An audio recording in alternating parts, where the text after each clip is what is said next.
Welcome to Jyothi TV. ముందుగా headlines చూద్దాం.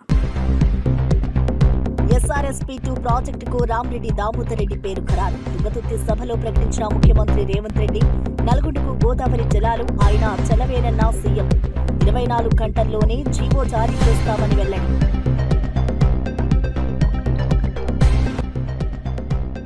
హిందూపురం పర్యటనలో మెడికల్ కాలేజీలపై వైసీపీ వైఖరిపై స్పందించిన ఎమ్మెల్యే బాలకృష్ణ. వైసీపీ ప్రభుత్వంలో మెడికల్ కాలేజీలను గోడలకే పరిమితం చేశారు అని వెల్లడి.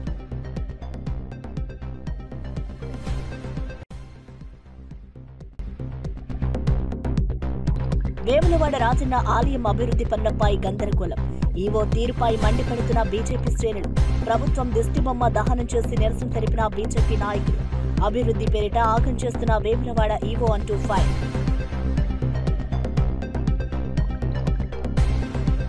మంత్రులు కొండా సురేఖ పొంగులేటి వివాదంపై స్పందించిన టీపీసీసీ చీఫ్. అది మా కుటుంబ సమస్య. సీఎం రేవంత్ నేను కూర్చొని సమస్యని పరిష్కరిస్తాం.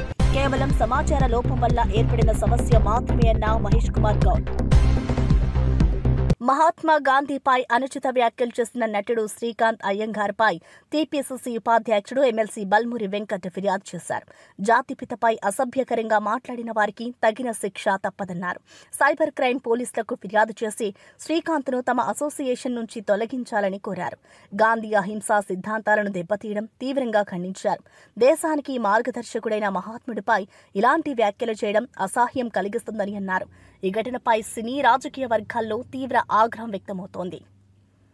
మహాత్మా గాంధీ గారి గురించి చాలా అసభ్యకరంగా పదే ఉద్దేశపూర్వకంగా అదేదో ఫ్యాషన్ ఆ రకంగా మాట్లాడి కాంట్రవర్సీ చేస్తే లైమ్ లైట్లో వస్తానే ఉద్దేశంతో వాస్తవాలని ఏదైతే వక్రీకరించి చరిత్రని వక్రీకరించి ప్రజలకి ఒక బాధ్యత గల మెసేజ్ ఇవ్వాల్సిన స్థానంలో ఉన్న తను అడ్డగోలుగా ఏది పడుతుంది మాట్లాడితే బాధ్యత గల పౌరునిగా గాంధీయన్ ఐడియాలజీ నమ్ముకున్న వ్యక్తిగా మనోభావాలు ఎంతోమంది తెలంగాణ భారతదేశ ప్రజల మనోభావాలు దెబ్బతినే విధంగా తను మాట్లాడడం వలన రేపొద్దున ఈ విషయం వలన గ్రూప్స్గా విడిపోయి ప్రజలు కూడా కొట్టుకునే పరిస్థితి ఏర్పడుతుంది. కాబట్టి శాంతియుత వాతావరణం ఉండాలి. ఇటువంటి వ్యక్తులకి తగిన గుణపాఠము నేర్పించాలి. వాస్తవాలుని అవాస్తవాలుగా చిత్రీకరించి ఫాదర్ ఆఫ్ ది నేషన్ గురించే తప్పుగా మాట్లాడితే వారిపైన చర్యలు చేపట్టాలని చెప్పి నేను సైబర్ క్రైమ్లో ఆల్రెడీ తనపైన కంప్లైంట్ రిజిస్టర్. మెడికల్ కాలేజీలను ప్రైవేటీకరణ చేస్తారా అని మాజీ మంత్రి సిదిరి అప్పలరాజు మండిపడ్డారు. తానే కాలేజీలను ప్రారంభించాలని చంద్రబాబు చెప్పుకోవడం హాస్యాస్పదమని వ్యాఖ్యానించారు. వైద్య విద్యను వాణిజ్యంగా మార్చే ప్రయత్నం ఎక్కడా జరగలేదని అన్నారు. దేశంలో ఇలాంటి ప్రభుత్వం ఎక్కడా లేదని విమర్శించారు. ప్రజల ఆరోగ్యంపై రాజీ పడే విధానాలను ప్రజలు గమనిస్తున్నారని తెలిపారు. మెడికల్ రంగంలో పేదలకు విద్య అందుబాటులో ఉంచేందుకు జగన్ ప్రభుత్వం కృషి చేస్తుందని అన్నారు. మాకెవడేం చేయగలడు అన్నటువంటి తలబిరుస్తూ ఈ ప్రభుత్వం మొదలుపెట్టేసింది. మెడికల్ కాలేజీలను ఎవరైనా ప్రైవేటీకరణ చేస్తారా? ఇంత సిగ్గుమాలిన ప్రభుత్వం దేశంలో ఎక్కడైనా ఉంటుందా? రాకు వచ్చినటువంటి ఒక గొప్ప అవకాశం చంద్రబాబు నాయుడు గారు. చెప్పుకోపోని నేనే ఈ కాలేజీలు మొదలుపెట్టానని గొప్పగా చెప్పుకోండి. మీరు ఎవడొద్దన్నాడు? ఇప్పుడు మొదలు కాని కాలేజీల్ని నిర్మాణాలని నిరాటంకంగా కొనసాగించి ఆ క్రెడిట్ మీరు తీసుకోండి. ఎవరొద్దన్నారు? ఇదేంటిది? పాపం ఇది. పక్కనేమో మెడికల్ కాలేజీల అమ్మకం. ఈ మాదిరి చూసుకుంటే ఈ రాష్ట్రంలో మెడికల్ అండ్ హెల్త్ రంగం అన్నటువంటిది పూర్తిగా నిర్వీర్యం అయిపోయింది. 108 కనబడడం లేదు, 104 కనబడడం లేదు. ఫ్యామిలీ ఫిజిషియన్ కాన్సెప్ట్ అంటే మర్చిపోయారు. అసలు ఈ రాష్ట్రంలో మెడికల్ అండ్ హెల్త్ రంగం అన్నటువంటిది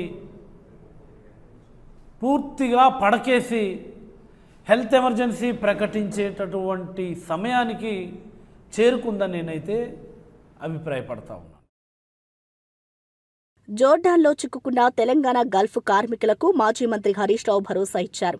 వారి సమస్యలను విదేశీ వ్యవహారాల శాఖ దృష్టికి తీసుకెళ్లామని తెలిపారు. తెలంగాణకు తిరిగి రప్పించేందుకు అన్ని విధాలా కృషి చేస్తున్నామని కార్మికులతో ఫోన్లో మాట్లాడారు. ఉపాధి కోసం విదేశాలకు వెళ్లిన వారిని రక్షించేందుకు ప్రభుత్వం బాధ్యతగా వ్యవహరిస్తుందని అన్నారు. గల్ఫ్ ప్రాంతాల్లో ఉన్న తెలంగాణ ప్రజలకు ఎలాంటి ఇబ్బందులు రాకుండా చూసేందుకు చర్యలు తీసుకుంటామని తెలిపారు. హరీష్ రావు స్పందనతో ఇండియన్ ఎంబాసీకి మాట్లాడుతున్నాడు, ఎక్స్టర్నల్ అఫైర్స్ మాట్లాడుతున్నాడు.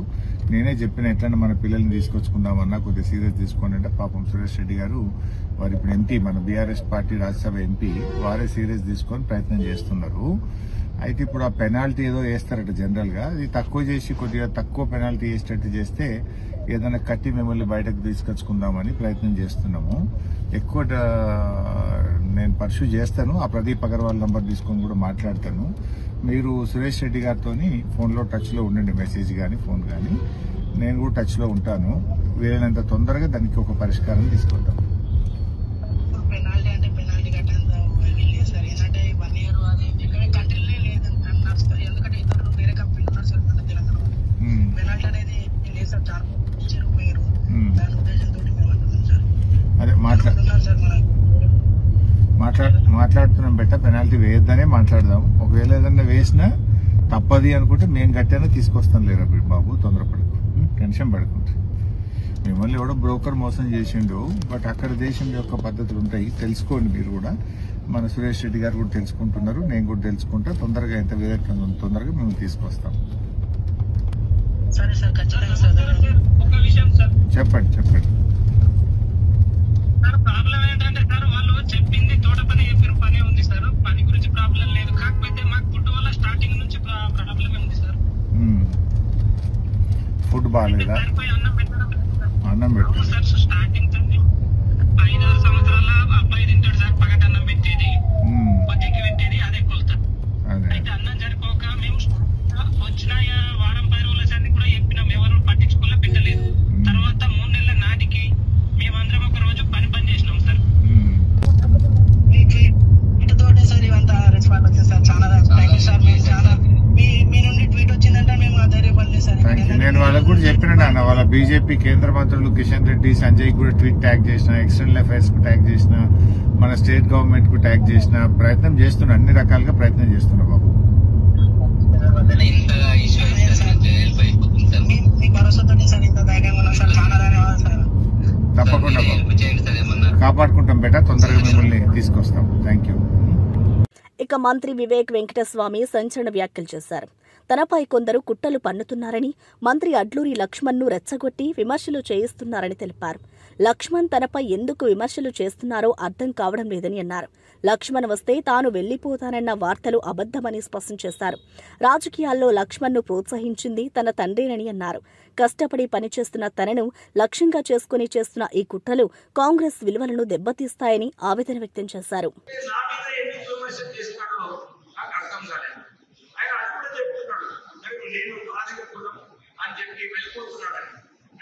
తప్పుడు ప్రచారం ఎందుకు చేయాలి? నేను ఉన్నాను అక్కడ, అందరు చూస్తున్నారు, మీటింగ్లలో చూస్తున్నారు, అన్ని మీటింగ్లలో నేను కలిసి పనిచేస్తున్నాను. అసలు వాడు రాజకీయాలలో వచ్చినప్పుడు కాకా వెంకటస్వామి గారే వారిని ప్రోత్సహించి ఒక సెక్రటరీ యూత్ కాంగ్రెస్ లో ఉన్నాడు, వారికి ప్రోత్సహించాలని చెప్పి మొదటి కాంగ్రెస్ టికెట్ లక్ష్మణ్ కుమార్ ఇచ్చింది కాకా వెంకటస్వామి గారు. మర్చిపోతున్నాడు ఆయన. ఇంకొక విమర్శ చేస్తున్నాడు కాకా వెంకటస్వామి గారు. 5th అక్టోబర్ నాడు ఏదైతే జయంతి సందర్భంగా ప్రభుత్వం దీన్ని సెలబ్రేట్ చేయాలని రేవంత్ రెడ్డి గారు జీవో ఇచ్చారు. దాని ప్రకారంగానే బర్త్డే సెలబ్రేషన్ కార్డ్ ప్రింట్ చేస్తారు. అది కల్చర్ డిపార్ట్మెంట్ కార్డ్ ప్రింట్ చేస్తారు. దాంట్లో ఎవరెవరి సంబంధం ఉందో కేవలం మాదిగా దీన్ని వాడుకొని విమర్శించడం సరైన పద్ధతి కాదు. ఎస్సీస్ అందరూ కూడా ఎక్కడ పోయినా కానీ విమర్శ ఉంటుంది. మనము కలిసి కొట్లాడతాం. మనం 18% రిజర్వేషన్ తీసుకున్నాం. మనం మంచి మన ఆఫీసర్లందరినీ కూడా మనము ప్రభుత్వంలో కాపాడుకునే అవసరం. ఎందుకంటే నేను చాలా మంది వస్తున్నారు కానీ ఏసీబీలో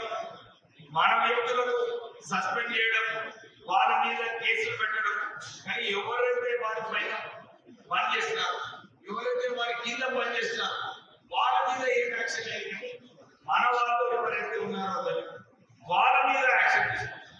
సో ఈ వివక్షను పోవాలనుకుంటే మనం అందరం కలిసి పనిచేయాలి.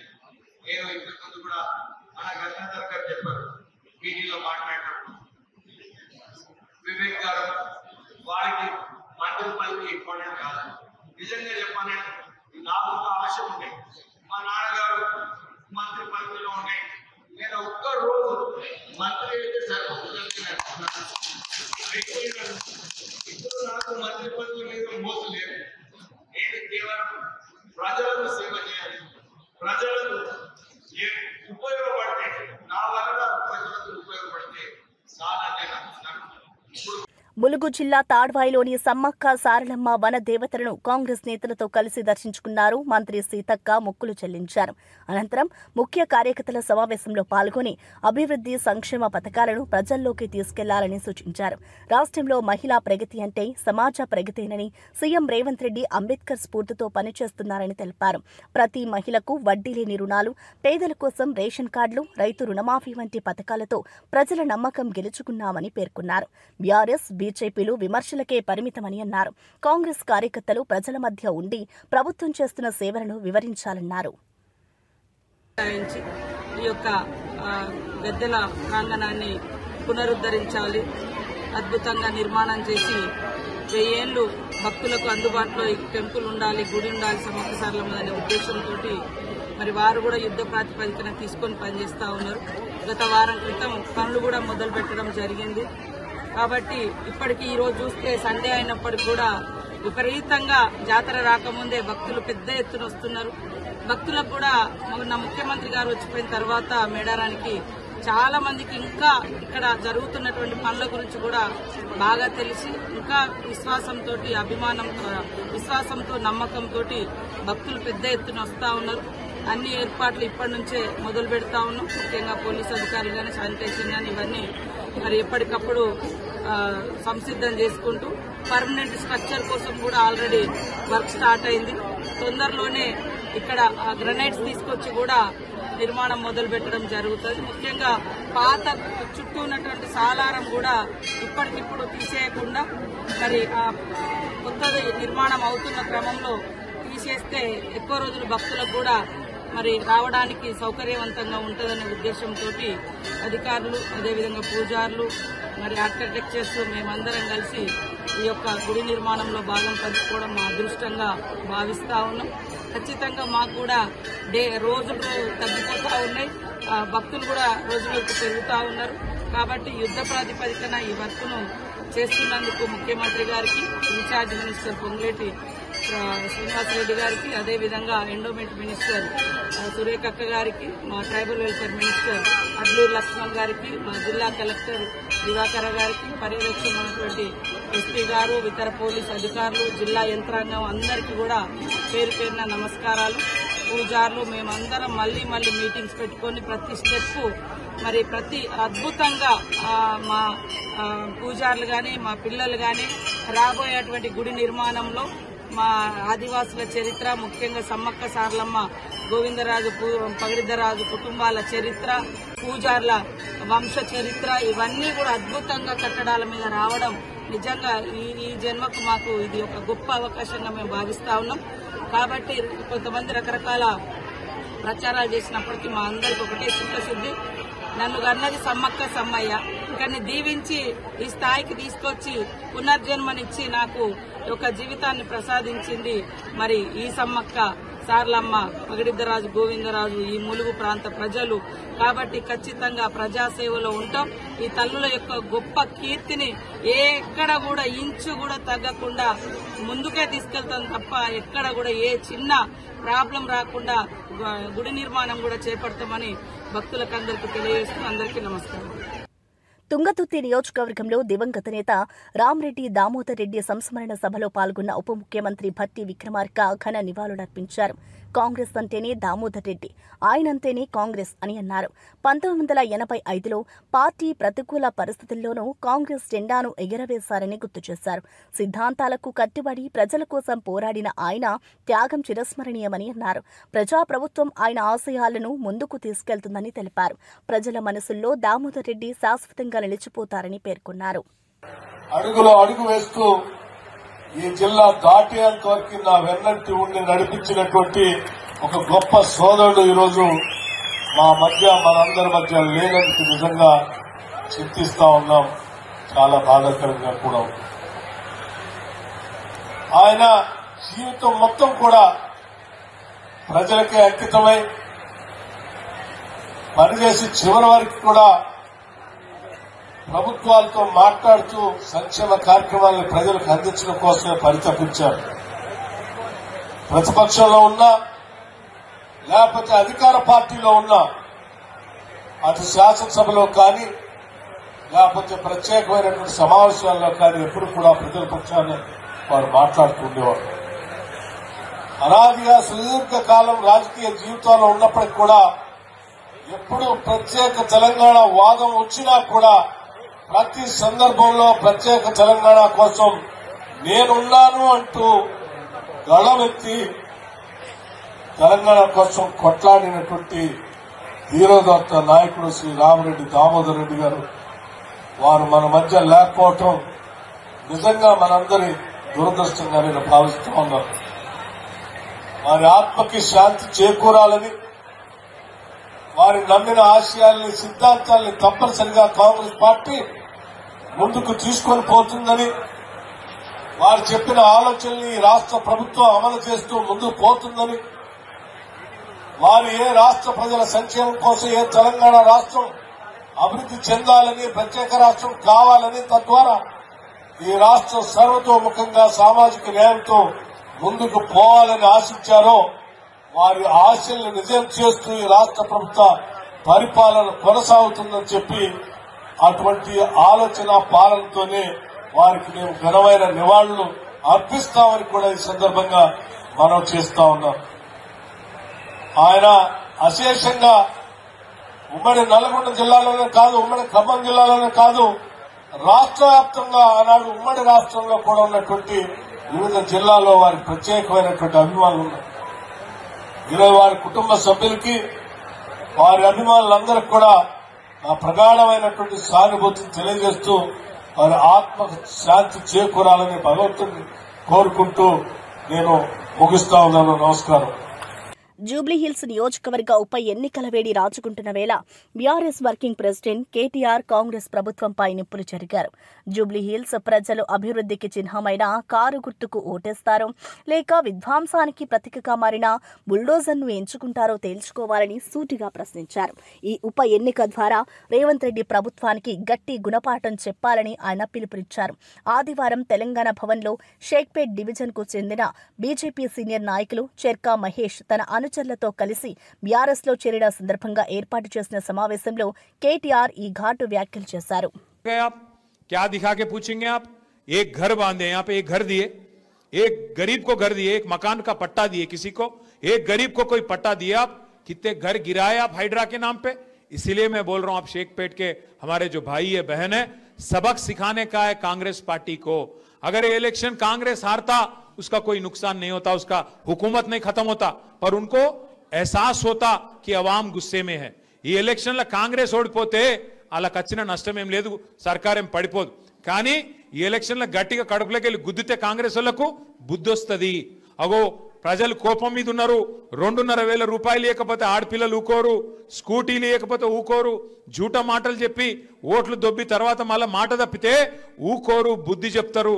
రేపు అడ్రస్ లేకుండా డిపాజిట్లు గల్లంతు చేస్తారు అని ఒక భయం పెట్టాలంటే, కాంగ్రెస్ కడుపులా బుగులు ఉట్టాలంటే ఈ ఎలక్షన్లో ఖచ్చితంగా కాంగ్రెస్ క్యాండిడేట్ది డిపాజిట్ కూడా లేకుండా ఓడగొట్టే జిమ్మెదారి దయచేసి తీసుకోవాలి. భయపెడతారు వచ్చి నాకు తెలుసు. ఇక మన బస్తీలకు వస్తారు. నిన్న మొన్నటిదాకా పత్తలేని కాంగ్రెస్ వాడు వస్తాడు, ఇంటింటికి వస్తాడు, అక్క అంటాడు, చెల్లె అంటాడు, వదినే అంటాడు, కోడలు అంటాడు, వరసలు కలుపుతాడు, మస్తు కథలు చెప్తారు. ఇక నువ్వు గెలిపి ఓటు గుద్దు, వస్తూనే ఉన్నాయి పైసలు. కేసీఆర్ మొత్తం అప్పుల పాలు చేసిపోయింది. ఏం చెప్పాలి నీకు? ఏం బాగా రేవంత్ రెడ్డి బాగా కష్టపడుతుండు అని బిల్డప్లు ఇస్తారు. నేను ఒక్క మాట అడుగుతున్నా, కరోనా వచ్చింది యాదికుందా అందరికీ? మర్చిపోయారా? 5 ఏళ్ల కిందట కరోనా వచ్చింది. కరోనా వచ్చినప్పుడు ఎవరైనా అనుకున్నామా మూతికి బట్టలు కట్టుకొని ఇళ్లలో కూర్చోబడుతుందని? మొత్తం కారోబార్ బంద్ అయింది. కరోనా వచ్చినప్పుడు మొత్తంగా రాష్ట్రంలో, దేశంలో, ప్రపంచంలో కారోబార్ బంద్. సున్నా, ప్రభుత్వం దగ్గర ఆదాయం సున్నా, ఒక్క పైసే లేదు, బుడ్డ పైసే లేదు ప్రభుత్వంలో. మరి అప్పుడు పెన్షన్లు ఆగినాయా? కేసీఆర్ ఇచ్చేటి కళ్యాణ లక్ష్మి చెక్కులు ఆగినాయా? రైతు బంద్ ఆగిందా? కేసీఆర్ కిట్లు ఆగినాయా? మరి సున్నా పైసలు ఉన్నప్పుడు, రూపాయి ఆదాయం లేనప్పుడు కేసీఆర్ ఇచ్చిండెట్లా? మరి ఇంత మంచి రాష్ట్రాన్ని నీ చేతిలో పెట్టిపోతే నువ్వు ఇస్తలేవెట్లా? 2 ఏళ్ళు అయిపోయాయి కదా, 2 ఏళ్ళు సరిపోలేదు అయ్యనికే? ఇంకా కూడా తొంపులు పెట్టుడు, ఇంకా కూడా కేసీఆర్ మీద బదనాం పెట్టుడు, కేసీఆర్ని తిట్టుడు. मैं कल परसों एक देखा था, कोई अच्छा पोटा है, कोई रील बनाया, हैदराबाद का पोटा, कोई जबरदस्त रील बनाया. 2 साल में क्या करे भाई रेवंत रेड्डी बोलते एक गाना है, तेरा नाम लिया, ये केसीआर చూపెట్టుకుంటా, तुझे याद किया అంటే 24 గంటల్లోనే జీవో ఇచ్చి ఎస్ఆర్ఎస్పీ 2కి రామ్రెడ్డి దామోదర్ రెడ్డి పేరు పెట్టి తెలంగాణ ప్రభుత్వం ఘనంగా సత్కరించింది. ఆయన త్యాగాలు తెలంగాణ చరిత్రలో సువర్ణాక్షరాలుగా నిలిచాయని సీఎం రేవంత్ రెడ్డి పేర్కొన్నారు. తెలంగాణ ఉద్యమంలో ప్రాణాలు అర్పించిన దామోదర్ రెడ్డి గారికి ఇదే నిజమైన నివాళి అని తెలిపారు. ప్రజల కోసం పోరాడిన ఆయనను స్మరించుకోవడం ప్రతి నాయకుడి కర్తవ్యమని అన్నారు. ప్రజల సంక్షేమం కోసం ఆగకుండా పనిచేసిన ఆయనకు సముచిత గౌరవం ఇచ్చినందుకు రాష్ట్ర ప్రభుత్వం అభినందనలు అందుకుంటోంది. జిల్లాలో ఉమ్మడి రాజకీయ పార్టీలు ఏవైనా సరే, కమ్యూనిస్టులు కావచ్చు, కాంగ్రెస్ కావచ్చు, ఆనాటి తెలుగుదేశం పార్టీ కార్యకర్తలు కావచ్చు, ఎస్ఆర్ఎస్పీకి రామ్రెడ్డి దామోదర్ రెడ్డి గారి పేరు పెట్టడంలో ఎవరికి ఎలాంటి అభ్యంతరం ఉంటుందని నేను అనుకోను. నిజంగా వారికి ఇది ఒక గుర్తింపు, వారికి నిజమైన నివాళి. ఎస్ఆర్ఎస్పీ 2కి ఆర్డీఆర్ ఎస్ఆర్ఎస్పీ 2 అని నామకరణం చేయడం వారికి నిజమైన నివాళి, వారి పోరాటానికి, వారి త్యాగాలకు గుర్తింపు. 24 గంటలు తిరిగే లోపల తప్పకుండా జీవోను ఇచ్చి రామ్రెడ్డి దామోదర్ రెడ్డి గారి యొక్క గౌరవాన్ని, వారి త్యాగాలని తెలంగాణ రాష్ట్ర ప్రభుత్వం గుర్తిస్తుంది. ఎప్పుడు మంత్రులు కొండా సురేఖ, పొంగులేటి వివాదంపై టీపీసీసీ చీఫ్ మహేష్ కుమార్ గౌడ్ స్పందించారు. అది మా కుటుంబ సమస్య మాత్రమేనని, సీఎం రేవంత్తో కలిసి కూర్చొని పరిష్కరిస్తామని తెలిపారు. మంత్రుల మధ్య పెద్ద సమస్య ఏమీ లేదని స్పష్టం చేశారు. కేవలం సమాచార లోపం వల్లే ఈ పరిస్థితి ఏర్పడిందని తెలిపారు. కాంగ్రెస్ ప్రభుత్వం బలమైన ఐక్యతతో ముందుకు సాగుతుందని అన్నారు. నాయకుల మధ్య చిన్న చిన్న విభేదాలను పరిష్కరించుకునే సామర్థ్యం పార్టీకి ఉందని అన్నారు. ప్రజల సంక్షేమం, అభివృద్ధి పథకాల అమలుపైనే దృష్టి సారించాలని ఆయన సూచించారు. 6 గ్యారెంటీల వ్యవస్థను దేశానికే రోల్ మోడల్. ఇది తెలంగాణలో సోనియా గాంధీ గారు వాగ్దానం ఇచ్చిన 6 గ్యారెంటీల స్కీమ్ దేశానికి రోల్ మోడల్. ఇవ్వాల మేము చెప్పుకోలేకనా, ఇవన్నీ ప్రజలు గ్రహిస్తూ ఉన్నారు, ప్రజలకు అందుతూ ఉన్నాయి, ప్రజలు సంతోషంగా ఉన్నారు. ఈ ఆపోజిషన్ నాయకులు 4-5 మాట్లాడితే ప్రజలేం మభ్యపడిపోరు. వాస్తవంగా ప్రజలకు సంక్షేమం అందుతూ ఉంది. దేశంలో, ఈ రాష్ట్రంలో డెవలప్మెంట్ అందుతూ ఉంది. రోడ్లు ఆధునీకరణ జరుగుతూ ఉన్నాయి. ఎక్కడ లోపం ఉంది? రమ్మనండి చర్చకి, ఏ నాయకుడు వస్తాడో రమ్మనండి, మేము చర్చకు సిద్ధంగా ఉన్నాం. కాంగ్రెస్ ప్రభుత్వం 23లో వచ్చిన తర్వాత మేము ఇస్తున్న సంక్షేమం, మేము ఇస్తున్న అభివృద్ధి చర్చకు సిద్ధంగా ఉన్నాము. 10 ఏళ్ళలో మీరు ఇచ్చిన అభివృద్ధి, 10 ఏళ్ళలో మీరు ఇచ్చిన సంక్షేమం మీద చర్చకు సిద్ధమా? మంత్రులు ఏదైనా అది మా కుటుంబ సమస్య, మా దృష్టి కూడా వచ్చింది. ముఖ్యమంత్రి గారు నేను కూర్చొని దాని సమస్య పరిష్కరింప చేస్తాం. వచ్చారు సీతక్క గారు కూడా, కొండా సూర్య గారు, ఇద్దరు కూడా మాట్లాడినారు. అది కంప్లైంట్ లాగా కాకుండా ఒకటి ఉన్నట్టు సమాచారం నాకు ఇచ్చినారు. డెఫినెట్గా మాట్లాడేది పరిష్కరింప చేసే ప్రయత్నం చేస్తాం. పెద్ద సమస్య కాదు, అది చిన్న అది సమాచార లోపం వల్ల జరిగింది. వైసీపీ నేతల ఆరోపణలపై మంత్రి మండిపల్లి రాంప్రసాద్ రెడ్డి తీవ్రంగా స్పందించారు. వైసీపీ హయాంలోనే మెడికల్ సీట్లు ప్రైవేటు పరం చేశారని విమర్శించారు. నకిలీ మద్యం వ్యవహారంపై జగన్ చేసిన వ్యాఖ్యలు నిరాధారమని తెలిపారు. కాణిపాకం గుడి వద్ద ప్రమాణం చేసేందుకు తాను సిద్ధమని, జగన్ కూడా సిద్ధమేనా అని సవాల్ విసిరారు. ప్రజల ముందే సత్యాలు తేల్చుకుందామని అన్నారు. వైసీపీ నాయకులు అబద్దాలతో ప్రజలను మోసం చేస్తున్నారని ఆరోపించారు. జగన్కు ఇది నైతిక పరీక్ష అవుతుందని రాంప్రసాద్ వ్యాఖ్యానించారు. అందరూ జైలు పాలు అవడం జరుగుతూ ఉంది. ఈరోజు చూస్తూ ఉంటే మీ పార్టీలో మెయిన్ నాయకుడు మిథున్ రెడ్డి గారు 71 రోజు జైల్లో ఉండి బయటకు రావడం జరిగింది. సజ్జల రామకృష్ణారెడ్డి గారు ఈరోజు మాట్లాడుతున్నారు. ఏదో ఈ ప్రభుత్వంలో మద్యంలో ఈ తెలుగుదేశం ప్రభుత్వం వచ్చిన తర్వాత ఏదో అన్యాయం జరిగిపోయిందని చెప్తున్నారు. మద్యం లాబీలు సిండికేట్లు నడిపింది మీరండి. ముఖ్యంగా గత 5 సంవత్సరాల్లో నాసిరకం మద్యం తయారు చేసింది మీరు. ఈ రాష్ట్రంలో తయారు చేసే విధానాన్ని కనబెట్టింది మీరు. ఈరోజు మీ సోదరులు ఎవరైతే అనిల్ రెడ్డి గారు సౌత్ ఆఫ్రికాలో ఉన్నారో, సౌత్ ఆఫ్రికాలో ఈ మద్యం వ్యాపారం చేస్తున్నారో వాళ్ళ ద్వారా ఇక్కడ లిక్కర్ పాలసీని తయారు చేసి అక్రమంగా నాసిరకం మద్యం కంపెనీలు, అక్రమైన కంపెనీలు ఏర్పాటు చేసి ఈ రాష్ట్ర వ్యాప్తంగా మంచి కంపెనీలందరినీ రాష్ట్రం వదిలే విధంగా చేసి మీరు ఇక్కడ వ్యాపారం చేయడం జరిగింది. ఆ రోజు మీరు తప్పు చేశారు కాబట్టి ఈ ప్రభుత్వం వచ్చిన తర్వాత చట్టపరంగా చర్యలు తీసుకున్నాం కాబట్టి మీ యొక్క ఎవరైతే మెయిన్ నాయకులు ఉంటారో వాళ్ళందరూ జైలు పాలు కావడం జరిగింది. ఈరోజు మీ నాయకులు మాట్లాడుతూ ఉన్నారు, మాకు క్లియర్ చిట్ ఇచ్చింది కోర్టు అని చెప్తున్నారు. మేము ఒకటే ప్రశ్నిస్తున్నాం, ఎక్కడ మీకు క్లియర్ చిట్ ఇచ్చారు? న్యాయపరమైన లొసుకులను అడ్డం పెట్టుకొని ఈరోజు మీరు బెయిల్ పైన బయట తిరుగుతూ ఉన్నారు.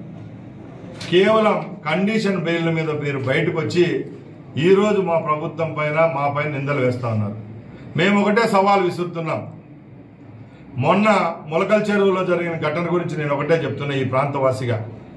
ఒక మాజీ ముఖ్యమంత్రి హోదాలో జగన్మోహన్ రెడ్డి గారు ప్రెస్ మీట్ ఏర్పాటు చేసి ఒక పెద్ద స్క్రీన్ పైన మా ముఖ్యమంత్రి గారి పైన, ఆ తర్వాత మా యువ నాయకుల పైన, మంత్రిగా ఉన్న నా పైన మాట్లాడడం జరిగింది.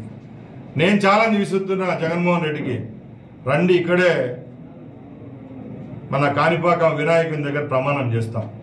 ఈ అక్రమ మద్యంలో మీరెవరైతే మా మీద నిందలు మోపారో మాకు దీంట్లో. హిందూపురం పర్యటనలో ఎమ్మెల్యే బాలకృష్ణ వైసీపీ ప్రభుత్వ వైఖరిపై విమర్శలు గుప్పించారు. మెడికల్ కాలేజీలు కేవలం గోడలకే పరిమితమయ్యాయని అన్నారు. పీపీపీ అంటే ప్రభుత్వం ఆధ్వర్యంలో ప్రైవేటీకరణ అన్నది అర్థమని వ్యంగ్యంగా వ్యాఖ్యానించారు. గత ప్రభుత్వం కాలేజీల కోసం 200 కోట్లు మాత్రమే ఖర్చు చేస్తుందని తెలిపారు. ఇప్పుడు మళ్లీ అధికారంలోకి రావాలన్న ఊబలాటంలో వైసీపీ తప్పుడు ఆరోపణలు చేస్తుందని పేర్కొన్నారు. చీలమత్తూరు మండలంలోని తుమ్మలకుంటలో స్మార్ట్ కార్డుల పంపిణీ కార్యక్రమంలో మాట్లాడిన ఆయన ప్రజల అభివృద్ధి కోసం టీడీపీ కృషి చేస్తుందని తెలిపారు. ఆయన సంకల్ప బలీయం తప్పకుండా హిందూపురాన్ని ఇంకా ముందు ముందు ఇటువంటి ఎన్నో జరుగుతున్న వీటిలో మార్పులతో పాటు ప్రపంచంతో మనం మారాలి. మారకపోతే అది మన దురదృష్టం. సో మార్చగల కళ్ళ ముందు కనపడతాయి ప్రత్యక్షంగా ఉన్న జరుగుతున్న మార్పులన్నీ కూడా. ఇప్పుడు ఇవాళ ఈ స్మార్ట్ కార్డు ఏదైతే రేషన్ కార్డు, సో అందరూ కూడా ఒక అంటే మన సింగిల్ విండో సిస్టమ్ అంటాం. అంటే ఎవరు వచ్చినా వాడు ఏం చేస్తారు. ఇప్పుడు వాడు 5 సంవత్సరాల్లో ఇప్పుడు మనం ఉత్తరాంధ్రకి వెళ్తే ఏముంది స్పందన చెప్తున్నారు, ఏం లేదు. అక్కడ 4 కాలేజీలు అన్నారు, 2100 కోట్లు అన్నారు. మరి వాడు ఖర్చు చేసినంత 212 కోట్లే వాడు ఖర్చు పెట్టింది. అన్ని ఎలా ఉన్నాయని చూస్తారు. మన దగ్గర కూడా మెడికల్ కాలేజ్ తోటి గ్రౌండ్ ఫ్లోర్ కింద ఎక్స్కవేషన్ చేశారు. పైన మొదటి ఫ్లోర్ గ్రౌండ్ ఫ్లోర్ కొట్టి గోడలు మాత్రం కట్టారు. అంతవరకు ఏదైనా ఒక లైబిలిటీ ఉండాలి గవర్నమెంట్ కి. ఇప్పుడు ఒక పీపీపీ మోడల్ అంటే ఏంటంటే ప్రభుత్వం యొక్క ఆధ్వర్యంలో ప్రైవేటీకరణ, అది తెలుసుకోవాల్సింది. అంటే ఇచ్చేయడం ఇలా ఆలస్యం అలసత్వానికి గురి కావడం కాదు. ఎవరు ఇచ్చిన వాడికి యాజమాన్యానికి ప్రభుత్వం యొక్క సూపర్విజన్ ఉంటుంది, అథారిటీ ఉంటుంది, వాళ్ళ మీద పార్ట్నర్షిప్ ఉంటుంది. వాళ్ళలో ఉన్నప్పుడు ఆ భయం ఉంటుంది వాళ్ళకి. అలాగే అన్ని విషయాల్లో మన ఆర్గనైజేషన్ ఒక రన్నింగ్ విషయంలో అయితే అన్నింటిలో కూడా వాళ్ళకు ఒక బాధ్యత. ఏపీలో మద్యపాన నియంత్రణలో జగన్మోహన్ రెడ్డి తీసుకున్న చర్యలు ప్రశంసనీయమని మాజీ మంత్రి అన్నారు. 43,000 బెల్ట్ షాపులను, అనేక మద్యం దుకాణాలను మూసివేయడం ద్వారా ప్రజల ఆరోగ్య రక్షణకు కట్టుబడ్డారని తెలిపారు. టీడీపీ నాయకులు ప్రజలను దోచుకుంటున్నారని, ఎన్డీఏ అంటే నారా నకిలీ డిస్టిలరీస్ అడ్మినిస్ట్రేషన్ అని ఎద్దేవా చేశారు. ప్రజల డబ్బును, రాష్ట్ర వనరులను దోచుకునే నారావారి కూటమి ఏ విధంగా పనిచేస్తుందో ప్రజలు గమనిస్తున్నారని వ్యాఖ్యానించారు. జగన్ ప్రభుత్వ సంకల్పం ప్రజల శ్రేయస్సు అని తెలిపారు. ప్రభుత్వ షాప్స్ గా మార్చి టైం కూడా ఏ విధంగా దగ్గరకు చేసి మరి ప్రజలకి మద్యాన్ని దూరం చేస్తూ ప్రజల్ని కాపాడుకుంటూ మహిళల్ని కాపాడుకుంటూ ముందుకు వెళ్ళాడో ఈ రాష్ట్రంలో ఉన్న మహిళలందరూ ఈ రోజు మళ్ళీ ఒకసారి గుర్తు చేసుకుంటున్నారు. ఎందుకంటే ఈ రోజు ఈ రాష్ట్రంలో నారావారి ఈ కల్తీ సారాతో ఎంత మంది రాష్ట్ర వ్యాప్తంగా చనిపోతున్నారు, దీని వెనక అంటే ఈ రాకెట్ వెనక పెద్ద పెద్ద వాళ్ళు ఎలా ఉన్నారో సాక్ష్యాధారాలతో కూడా మీకు బయటకు వస్తున్నాయి. నిజంగా ఎంత సిగ్గుచేటంటే ఈరోజు ఈ మొలకల చెరువులో బయటపడ్డ కల్తీ మద్యం స్కామ్ చూస్తే ఈ టీడీపీ నాయకులు అనేవాళ్ళు డెకాయిట్ల కన్నా బందిపోట్ల కన్నా ఎంత ఘోరంగా తయారయ్యారో మనకు అర్థమవుతుంది. ఎందుకంటే జగన్మోహన్ రెడ్డి గారిని కొట్టే దమ్ము లేక ఈవీఎంలను మేనేజ్ చేసుకొని జగన్మోహన్ రెడ్డి గారు ఇస్తున్న మంచి సంక్షేమ పథకాలు ఇవ్వటమే కాకుండా సూపర్ 6 ఇస్తాము, ఇద్దరుంటే ఇద్దరికి నలుగురుంటే నలుగురికి అని ఏ విధంగా అబద్ధాలు చెప్పి అధికారంలోకి వచ్చింది ప్రజలకి మంచి చేయడానికి కాదు, ప్రజల్ని పీల్చి పిప్పి చేయడానికి అనేది ఈ రోజు తెలుగుదేశం పార్టీ వాళ్ళు మరొకసారి నిరూపిస్తున్నారు. నిజంగా ఈరోజు ఈ రాష్ట్ర ప్రజలు తెలుసుకోవాల్సింది ఒక్కటే, ఎందుకంటే చంద్రబాబు నాయుడు అనేవారు ఎప్పటికీ మారడు. ఆ రోజు ఎన్టీఆర్ తీసుకొచ్చిన మంచి మంచి సంక్షేమ పథకాల్ని మంచి మంచి చారిత్రాత్మకమైన నిర్ణయాల్ని ఎలా తొంగలో దొక్కాడో మీ అందరూ గమనించారు. ఆ తర్వాత రాజశేఖర్ రెడ్డి గారు తీసుకొచ్చిన సంక్షేమ పథకాలు చారిత్రాత్మకమైన అనేక నిర్ణయాల్ని ఎలా తుంగలో దొక్కాడో మీరు చూశారు. ఈ రోజు మళ్ళీ ఒక్క అవకాశం ఇవ్వమని ఏడ్చి అధికారంలోకి వచ్చిన తర్వాత ఏ విధంగా జగన్మోహన్ రెడ్డి గారు తీసుకొచ్చిన సంక్షేమాన్ని అభివృద్ధిని ఎలా తుంగలో దొక్కుతూ ఈ రాష్ట్ర ప్రజలకి నరకాన్ని చూపిస్తున్నారో మనం గుర్తు చేసుకోవాలి. ఎందుకంటే ఈరోజు ఈ కూటమి ప్రభుత్వం ఎన్డీఏలో ఉన్నామంటారు. ఎన్డీఏ అంటే నేషనల్ డెమోక్రటిక్ అలయన్స్. మామూలుగా ఎన్డీఏ అంటే నేషనల్ డెమోక్రటిక్ అలయన్స్ అంటారు. కానీ ఆంధ్రప్రదేశ్లో మీరు చూస్తే ఎన్డీఏ అంటే నారా నకిలీ డిస్టిలరీస్ అడ్మినిస్ట్రేషన్, నారా వారి దౌర్భాగ్యపు అడ్మినిస్ట్రేషన్. ప్రజల్ని దోచుకోవడానికి రాష్ట్రాన్ని దోచుకోవడానికే ఈ నారా వారి కూటమి ఏ విధంగా పనిచేస్తుందో మనం అందరం కూడా ఒకసారి గమనించాలి. ఎందుకంటే ఈరోజు ఈ కల్తీ సారాన్ని తయారు చేసేది ఎవరు, దీన్ని బెల్ట్ షాపులు బార్లు పర్మిట్ల రూమ్ ద్వారా ప్రజల వద్దకు చేరుస్తుంది ఎవరు, దీనివల్ల ప్రజల ప్రాణాలు తీస్తుంది ఎవరు అంటే పై నుంచి కింద వరకు మొత్తం తెలుగుదేశం పార్టీకి సంబంధించిన నాయకులు అనేది స్పష్టంగా మనకు ఈరోజు సాక్ష్యాధారాలతో కూడా దొరికిపోయింది. ఎందుకంటే ఈరోజు ఏ జిల్లాలో చూసినా మన మొలకల్ల చెరువు నుంచి చంద్రబాబు నాయుడు గారి ఇంటి వరకు మీరు చూస్తే ఇవి బులెటిన్ విశేషాలు. చూస్తూ ఉండండి జ్యోతి టీవీ.